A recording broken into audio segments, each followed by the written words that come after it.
இப்போ ஒரு விஷயத்த உங்க மனசுல கற்பனை செஞ்சு பாருங்க.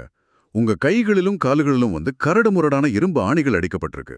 ம் நினைச்சு பார்க்கவே ரொம்ப பயங்கரமா இருக்கு. ஆமா, உங்கள் உடலோட முழு எடையும் அந்த ஆணிகளின் மீதே தொங்கிக்கிட்டு இருக்கு. ஒவ்வொரு முறை நீங்க மூச்சு விட முயற்சிக்கும் போதும் உங்க கால்கள்ல உள்ள ஆணிகள்ல அழுத்தம் கொடுத்து உடலை மேல தூக்க வேண்டியிருக்கு. அப்படி தூக்கும்போது விலா எலும்புகள் உரசும், முதுகுத்தண்டு மரத்துல தேயும். அது ஒரு சாதாரண மரண தண்டனை கிடையாது. கரெக்ட்.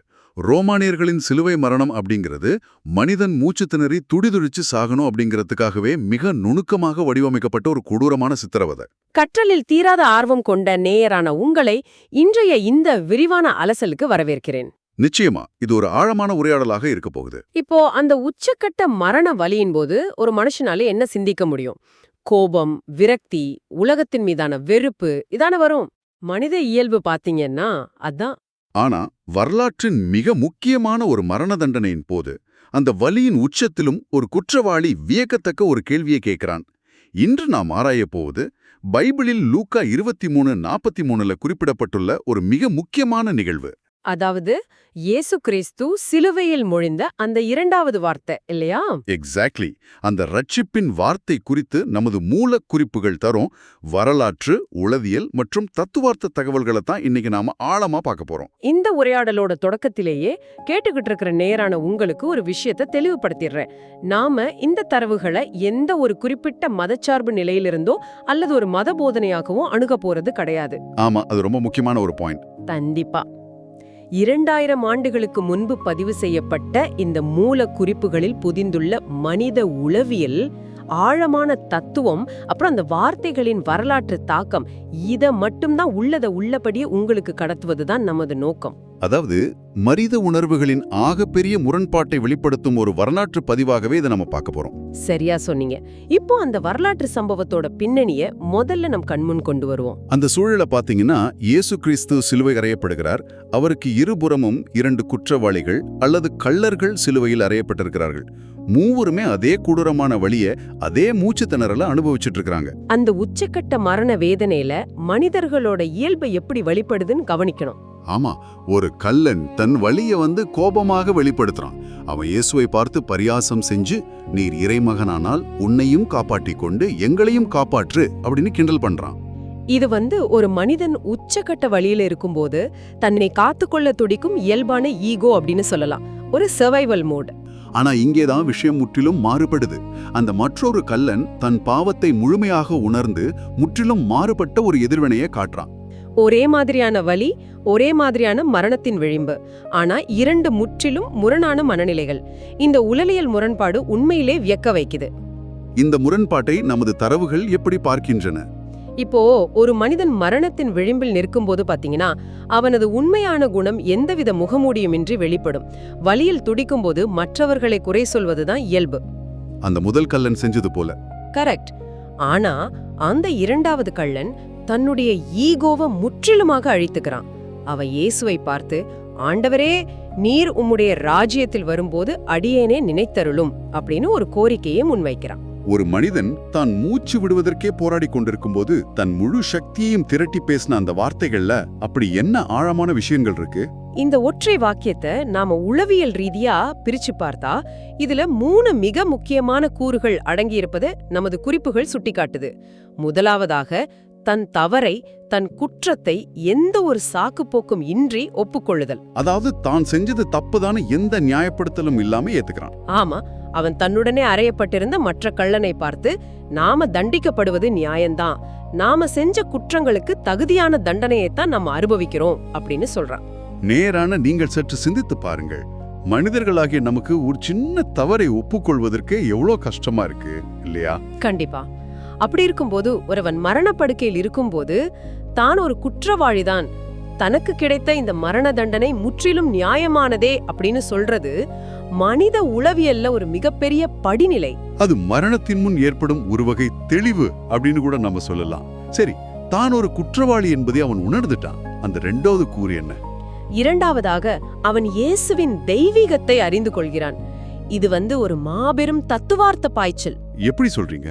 ஏன்னா அவன் இயேசுவ ஒரு சிம்மாசனத்திலோ அல்லது ஏதோ அற்புதங்களை செய்து கொண்டிருக்கும் போது பார்க்கல. தன்னை போலவே ரத்தம் சிந்தி அவமானப்படுத்தப்பட்டு சிலுவையில தொங்கிக் கொண்டிருக்கும் ஒரு பரிதாபகரமான மனிதனாக தான் பார்க்கறான். வாவ், ஆமா, அவனும் இவனை போல வழியில துடிக்கிற ஒரு சாதாரண மனிதன் அப்படின்னு தானே நினைச்சிருக்கணும். எக்ஸாக்ட்லி.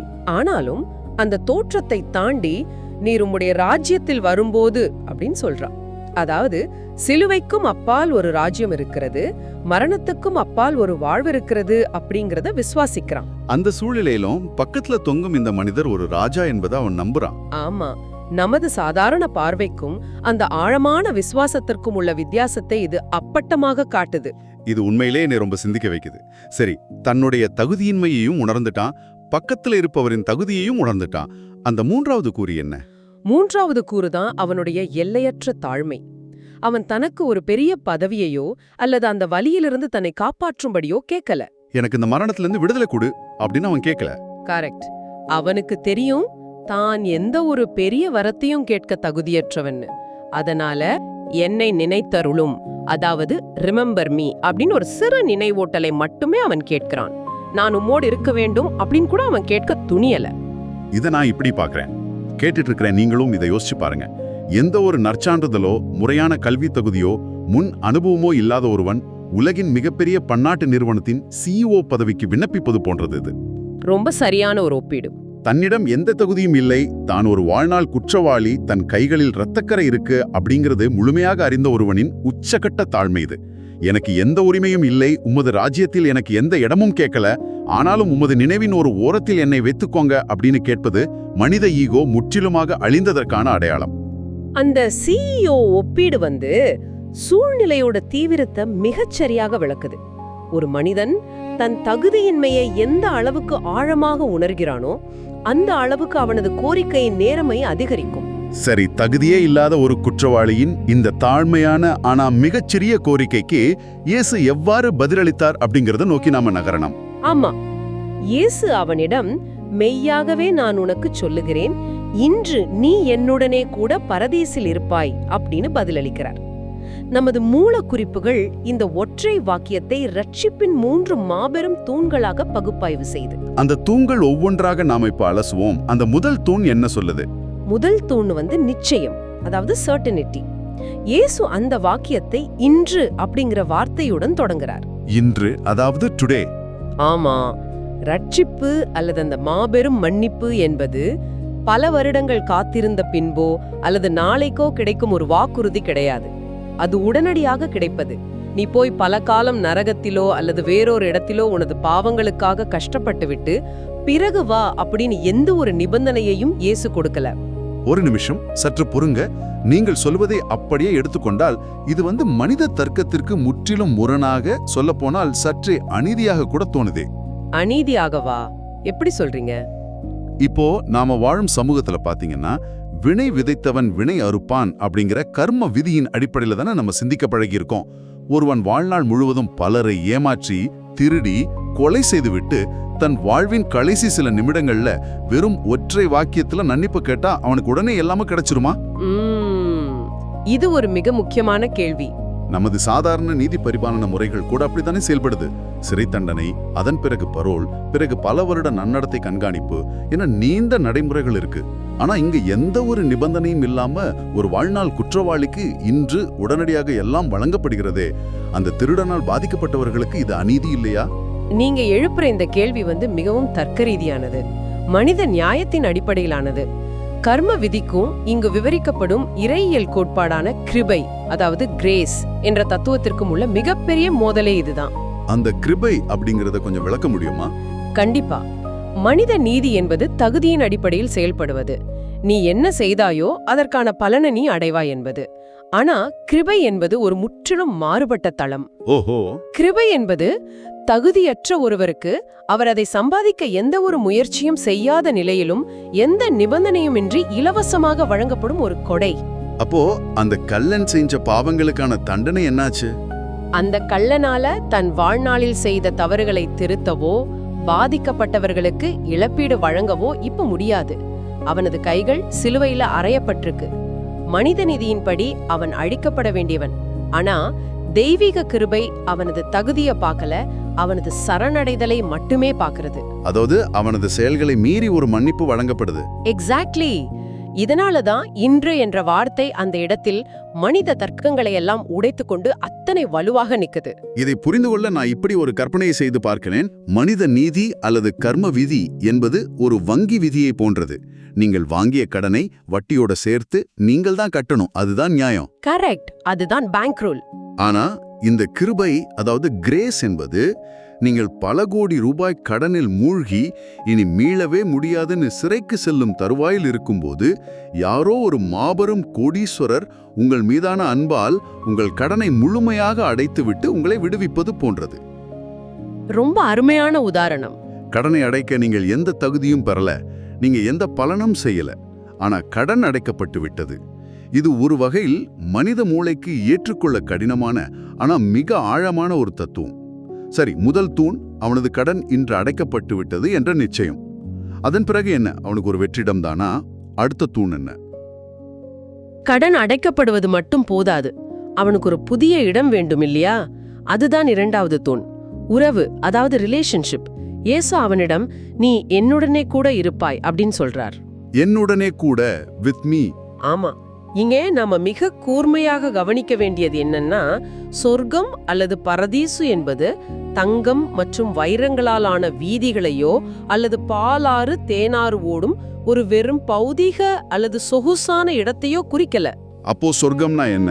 அது யாருடன் இருக்கிறோம் என்பதை மையப்படுத்துகிறது. இயேசுவோடு இருப்பதுதான் உண்மையான பரதீசு. கடவுள் இல்லாத எந்த ஒரு இடமும், அது எவ்வளவு அழகாக இருந்தாலும் அது நரகமே அப்படிங்கிற ஆழமான கருத்தை இந்த தரவுகள் முன்வைக்குது. வாவ், அந்த உறவு தான் அங்கே முதன்மைப்படுத்தப்படுகிறது. கண்டிப்பா. என்னை நினைத்தருளும் அப்படின்னு ஒரு ஓரத்துல இடம் கேட்டவனுக்கு நீ என்னுடனே கூட இருப்பாய் அப்படின்னு சரிசமமான ஒரு உறவு வழங்கப்படுது.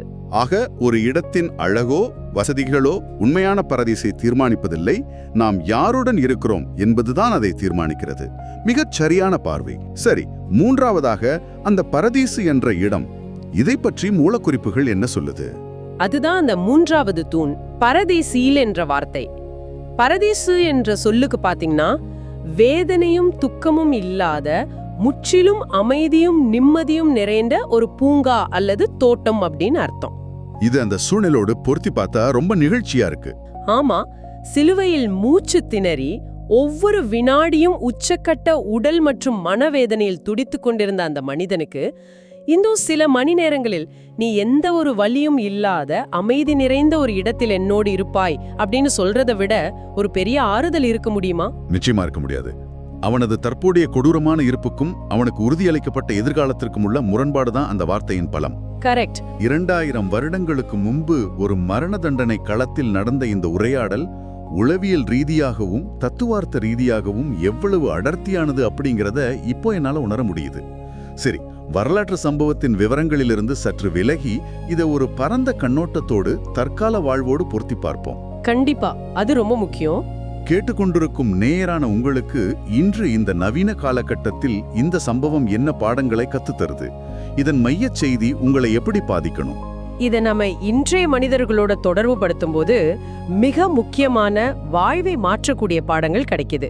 முதலாவது பாடம் என்னன்னா, எப்போதும் தாமதமில்லை. It's never too late. அதாவது நாம எப்பவும் திருந்தலாம் அப்படிங்கிறதா? ஆமா, நேரான நீங்கள் இதை கவனியுங்கள்.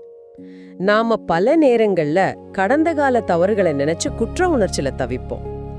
என் வாழ்க்கை முடிஞ்சு போடுச்சு, நான் பல தவறுகளை செய்து விட்டேன், அல்லது நான் எல்லாவற்றையும் அழித்து விட்டேன், இனி எனக்கு ஒரு புதிய தொடக்கத்திற்கோ வாய்ப்பே இல்லை அப்படின்னு மனிதர்கள் விரக்தி அடைகிறாங்க.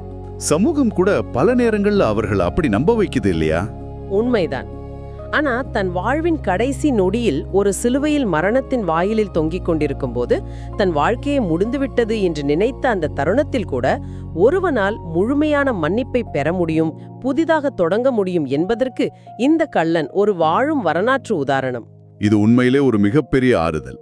உங்களின் கடந்த காலம் உங்களின் எதிர்காலத்தை தீர்மானிப்பதில்லை அப்படிங்கிறத இது ஆணித்தரமாக சொல்லுது. சரி, இந்த ஒட்டுமொத்த பதிவில் இருந்து நாம் எடுத்துக்கொள்ள வேண்டிய அடுத்த முக்கியமான பாடம் என்ன? அடுத்ததுதான் இந்த முழு சம்பவத்தின் அச்சாணி, கிருபை மட்டுமே காரணம், அதாவது grace versus works. Grace versus works கொஞ்சம் விளக்கமா சொல்லுங்க. இந்த கள்ளனை பற்றி மீண்டும் சற்று யோசிச்சு பாருங்க. அவன் எந்த நற்கிரியையும், அதாவது எந்த நல்ல காரியத்தையும் தன் வாழ்வில் செய்ததில்லை. அவன் ஞானஸ்நானம் எடுக்கல, எந்த தேவாலயத்திற்கும் அல்லது வழிபாட்டு தலத்திற்கும் போனதில்லை, யாருக்கும் எந்த தர்மமும் செய்யல. ஆமா, அவன் எந்த மத சடங்குகளையும் பின்பற்றியதில்லை. சுருக்கமாக சொன்னால், மனிதர்கள் உருவாக்கி வச்சிருக்கிற புண்ணிய செயல்களின் எந்த பட்டியலிலும் அவனுக்கு இடமில்லை. அவனால் சிலுவையிலிருந்து இறங்கி போய் எந்த ஒரு நல்ல காரியத்தையும் செய்ய நேரமும் இல்லை. அவனது கைகளும் கால்களும் ஆணியடிக்கப்பட்டிருக்கு. கரெக்ட். ஆனா அவன் தகுதியற்றவன் என்பதை உணர்ந்து முழுமையாக சரணடைந்தான், விசுவாசித்தான். அவனுக்கு மாபெரும் ரட்சிப்பு உடனடியாக கிடைத்தது. அதாவது மனிதனின் ஆன்மீக விடுதலை என்பது அவன் செய்யும் செயல்களினால் அல்ல, அது முற்றிலும் இறைவனின் கிருபையினால் மட்டுமே இலவசமாக கிடைப்பது என்பதுதான் அந்த ஆழமான பாடம்.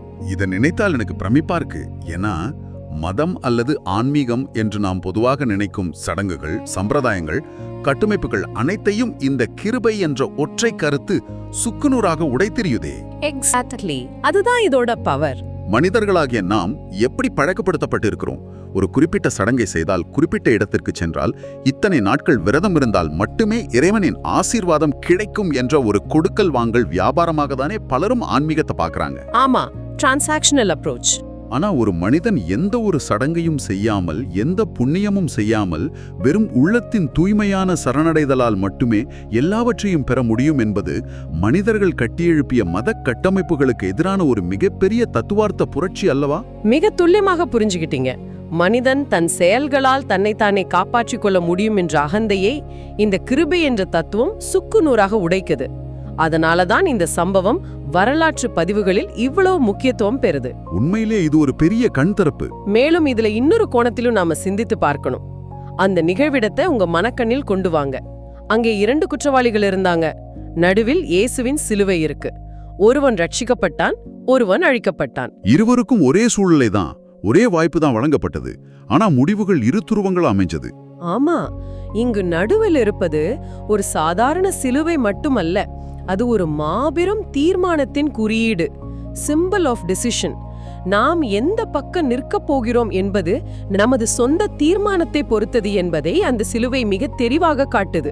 ஆக ஈகோவை விட்டு கொடுத்தல், தகுதியின்மையை உணர்தல், நிபந்தனையற்ற மன்னிப்பு மற்றும் நமது இறுதி தீர்மானம் ஆகிய இந்த உளவியல் மற்றும் ஆன்மீக கூறுகள் அந்த சிலுவையை சுற்றி எப்படி செயல்படுகின்றன என்பதை நமது தரவுகள் மிக தெளிவாக காட்டுது. கண்டிப்பா. நாம் இந்த ஆழமான உரையாடலின் இறுதி பகுதிக்கு வந்துட்டோம். கேட்டுட்டு இருக்கிற நேயருக்கு இந்த மொத்த அலசலின் மைய செய்தியை நீங்கள் எப்படி தொகுத்து வழங்குவீர்கள்? நமது மூலக்குறிப்பின் மைய செய்தியை மிக எளிமையாக இப்படி தொகுக்கலாம். இன்று, அதாவது டுடே என்பதுதான் ரட்சிப்பின் அல்லது விடுதலையின் நாள்.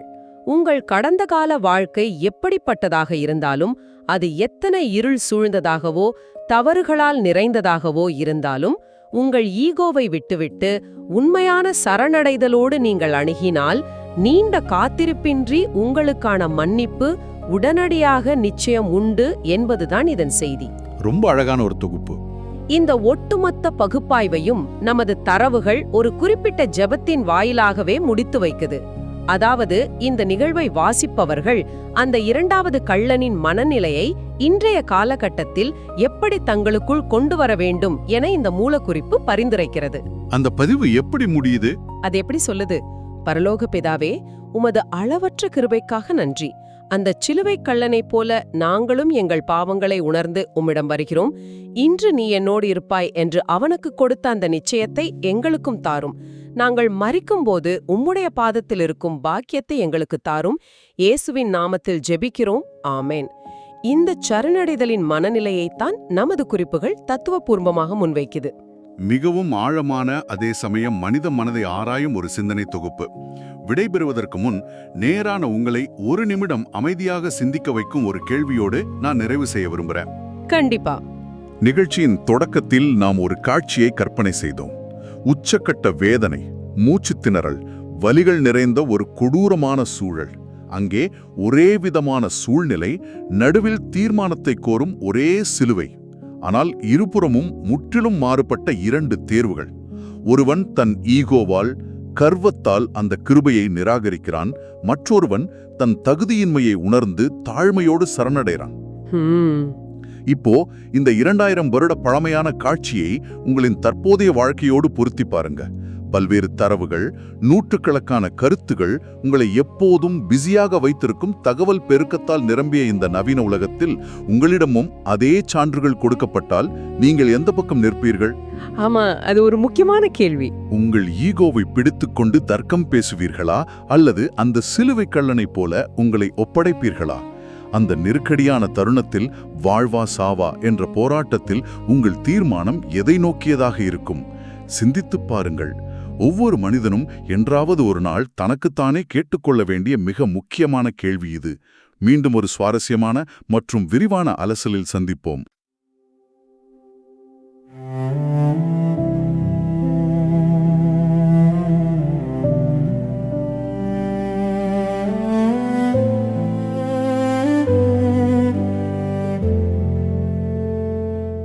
பரலோக பிதாவே, உமது அளவற்ற கிருபைக்காக நன்றி.